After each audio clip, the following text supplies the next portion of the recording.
Oke bro, hari udah hampir sore. Kita lanjut cerita tadi ya, episode sebelumnya. Nih gua arah balik pulang ke rumah dari kantor. Jadi setelah Sunan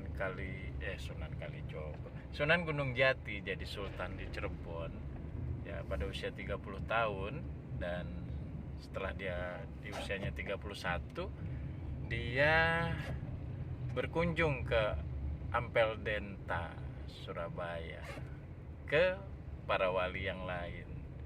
Jadi dia datang ke Masjid Ampel, dan saat itu Sunan Ampel ngumpulin wali-wali Songo yang lain di Masjid Sunan Ampel.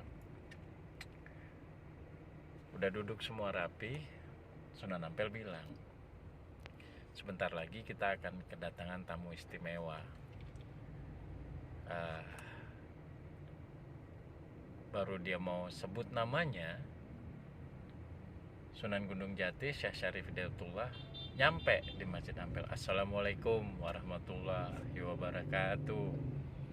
Waalaikumsalam, jawab Sunan Ampel dan wali yang lain.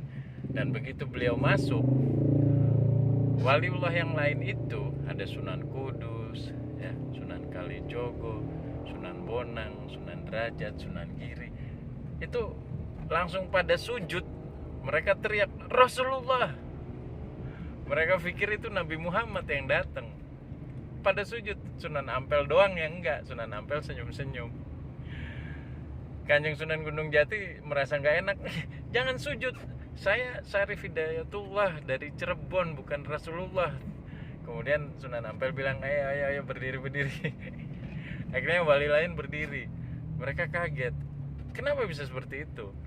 Ternyata aura dari Sunan Gunung Jati itu seperti auranya Nabi Muhammad. Mungkin karena beliau pernah mi'raj ya, ketemu Nabi Muhammad. Dan kalau kalian lihat video sebelumnya, Rasulullah pernah bilang, sepeninggal aku adanya engkau, setidak adanya aku adanya engkau, wahai cucuku Syarif Hidayatullah, insan kamil. Jadi auranya itu, aura Nabi Muhammad tuh masih ada di beliau. Sunan Ampel senyum-senyum. Ini bukan Rasulullah, ini Sultan Cirebon, Kanjeng Sunan Gunung Jati. Lah baru yang lain, oh begitu. Luar biasa ya. Ternyata waliullah sendiri bisa kesamar dengan auranya Gunung Jati. Oleh karena itu, Wali Songo angkatan kedua, ketuanya adalah Kanjeng Sunan Ampel sendiri, Raden Rahmat Ali Rahmatullah. Memang beliau yang paling tua di situ. Kemudian ada putranya Sunan Bonang, ya, Sunan Udung, karena dia punya udung itu besar. Itu juga, waduh, sakti mandraguna banget gitu. Kemudian ada Sunan Derajat, adiknya. Kemudian ada Sunan Giri. Kemudian ada Sunan Kudus. Kemudian Kanjeng Sunan Gunung Jati sendiri. Kemudian ada Sunan Gresik dan Sunan Muria. Sunan Muria itu anaknya Sunan Kalijogo. Nah, itulah Wali Songo angkatan kedua yang kita kenal, Wali Songo yang kita kenal. Dan ada Wali 10, jangan lupa, Syekh Siti Jenar, San Ali Syekh Datuk Abdul Jalil, adik dari Nyimas Gandasari. Nah, setelah kejadian itu, Sunan Ampel sudah mewanti-wanti bahwa jika beliau nanti wafat, kembali ke rahmatullah, maka penggantinya adalah Kanjeng Sunan Gunung Jati. Jadi nanti Kanjeng Sunan Gunung Jati akan memimpin para wali Songo. Walaupun secara usia mungkin ada beberapa yang lebih tua dari beliau, namun ya lagi-lagi makom ya, makom itu kedudukan takwa di mata Allah. Mungkin Kanjeng Sunan Gunung Jati agak lebih sedikit dari wali-wali yang lain. Ya sebenarnya unda-undi ya, 11-12 gitu.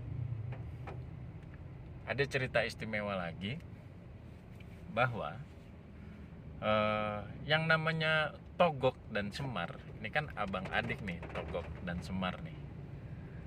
Mereka ini masih ada rasa tidak ingin tanah Jawa ini, Jawa Dwipa. Jawa Dwipa itu artinya Pulau Jawa. Dwipa itu pulau. Nah, Jawa Dwipa ini diislamkan karena mereka sudah hadir lebih dulu di situ dengan agama Hindu ya. Dan candi-candi sudah banyak berdiri di sana, artinya itu kan tempat sembahyangnya mereka. Akhirnya suatu hari Togok masih mengganggu. Togok ini saudaranya Ki Semar.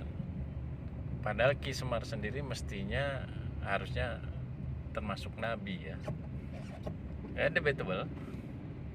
But Togok suatu hari menyerang Cirebon, mengganggu kehidupan santri di Cirebon, dan akhirnya Kanjeng Sunan Gunung Jati melawan dia. Dengan apa? Dengan adzan pitu, artinya azan 7 orang. Jadi sampai sekarang di Masjid Kasepuhan Cirebon, yaitu Masjid Agung Sang Cipta Rasa, kalau kita sholat Jumat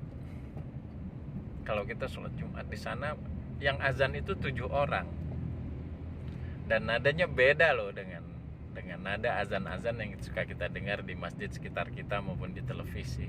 Sangat beda, luar biasa indahnya, karena 7 orang dengan pakaian serba putih ya, bersih, wangi, bau kasturi, mereka azan. Jadi dulu Togok itu dilawan dengan itu. Nah, 7 santri Kanjeng Sunan Gunung Jati, karena Togok waktu itu dia menduduki ya, nangkring di atas plafon masjid, mendengar azan itu dia masih coba fight, dan santri Gunung Jati itu satu-satu rubuh. Sampai santri yang ke-7 baru Togok nyerah. Dan dia akhirnya menyatakan, ya udah aku nyerah, aku kalah sama azan ini, dan silahkan Islamkan tanah Jawa. Begitu tuh. Jadi kalian kalau berwisata ke Cirebon jangan lupa ya bagi kaum muslimin, sholat Jumat di Masjid Agung Sang Cipta Rasa, persis di depannya Kesultanan Keraton Kasepuhan. Kalian akan menyaksikan adzan pitu. Rugi loh kalau nggak nyoba. Ya, sambil makan pal gentong sama nasi jamblang ya, nasi jamblang pelabuhan, nyam. Coba ke sana. Ada satu lagi yang melawan Togok pada saat itu. Togok masih keliling seputaran Pantura, pantai utara tanah Jawa, mengganggu syiar agama Islam. Dia ganggu santri-santri, banyak yang rubuh. Tapi akhirnya ada seorang lagi, wali 10, Syekh Siti Jenar, melawan dengan zikir para santri di sepanjang Pantura. Nama pesantren beliau itu pesantren Lemah Abang. Lemah Abang artinya tanah merah. Jadi santrinya itu terkenal dengan sampai sekarang dengan kaum abangan, kaum merah. Kaum abangan ini karena Syekh Siti Jenar belajar agamanya di Baghdad, di Irak, itu memang kalau saya telisik ya, lebih condong kepada Islam dengan ajaran atau patron Syiah. Nah, kalau kebanyakan kita kan Ahlus Sunnah wal Jamaah, dia agak condong ke sana. Ya, tapi aku sih ngelihatnya beliau ini, Syekh Siti Jenar ini, walaupun sempat dikatakan beliau tersesat, aku sih ngelihatnya nggak gitu juga kali ya, karena dia punya jasa besar mengislamkan terutama daerah Pantura, tanah Jawa. Jadi pesantren-pesantren Lemah Abang, kaum abangan ini, zikirnya kalau dirasakan Togok ngomong gini, aduh aku nggak bisa lagi masuk tanah Jawa karena zikir santrinya si Siti Jenar ini seperti jaring yang dengan sengatan listrik yang sangat tinggi seperti petir gitu loh. Jadi setiap aku masuk aku pasti kesetrum dan gosong katanya. Togok. Aduh.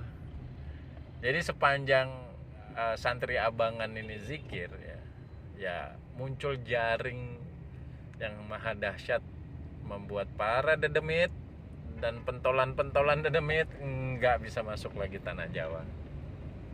Ya akhirnya mereka cuman bisa menyaksikan dari jauh. Semua itu wallahi hanya Allah yang tahu benar atau tidak. At least buat kita nih anak-anak muda nih sekarang nih, you and me and you all guys, at least kamu tuh harus berterima kasih kepada para wali songo ini, baik angkatan 1, 2, bahwa tanpa terutama dengan Sultan Mehmed II ya, Sultan Muhammad II dari Ottoman Turki, kita harus terima kasih dan kirim sholawat selain kepada baginda Rasulullah, bahwa kalau bukan karena jasa-jasa beliau ya kita mungkin belum jadi umatnya Nabi Muhammad Sallallahu Alaihi Wasallam.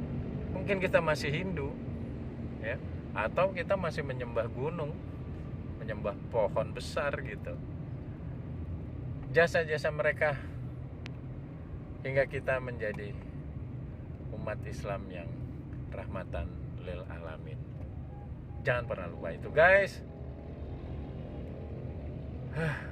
Gua kalau nyeritain cerita tentang Wali Songo ini sampai sekarang rasanya mata tuh berebes mili ya. Berebes mili itu kalau orang Jawa bilang air mata itu udah dipelupuk, tinggal netes doang gitu. Betapa aku berterima kasih banget sama mereka.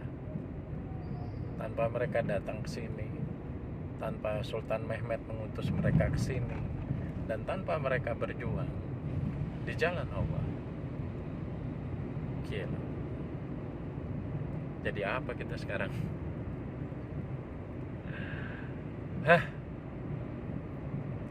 Allahumma sholli ala Sayyidina Muhammad wa ala ali Sayyidina Muhammad. Al-Fatihah untuk para wali songo kita. Bismillah. Alhamdulillah. Ar-Rahmanir-Rahim. Maliki yaumiddin. Iyyaka na'budu wa iyyaka nasta'in. Ihdinas siratal mustaqim. Siratal ladzina an'amta 'alaihim ghairil maghdubi 'alaihim waladdallin. Amin. Amin ya Allah. Al-Fatihah. Teman-teman, gua mau kasih sedikit intisari ya. Intisari dari surat Al-Fatihah yang barusan kita baca bersama-sama tadi sebenarnya dimulai dari ihdinas siratal mustaqim siratal ladzina an'amta 'alaihim ghairil maghdubi 'alaihim waladdallin. Amin.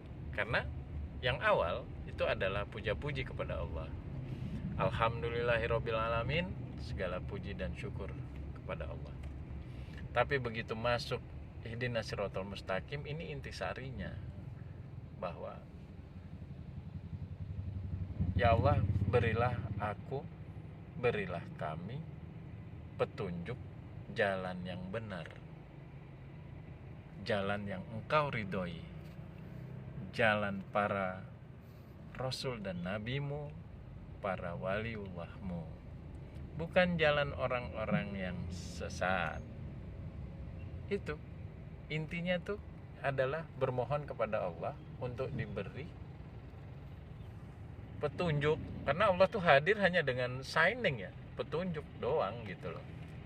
Dia nggak akan muncul dalam bentuk wujud, tapi dia hanya dalam pertanda dan petunjuk jalan yang benar dan bukan jalan orang yang sesat. Begitu.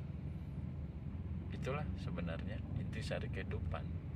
Bermohon kepada Allah, minta petunjuk agar semua urusan kita dimudahkan.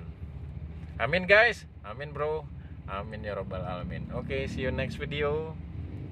Be strong, be patient, be grateful. Jangan lupa sarapan kedua. Oke guys, thank you guys. Bye bye.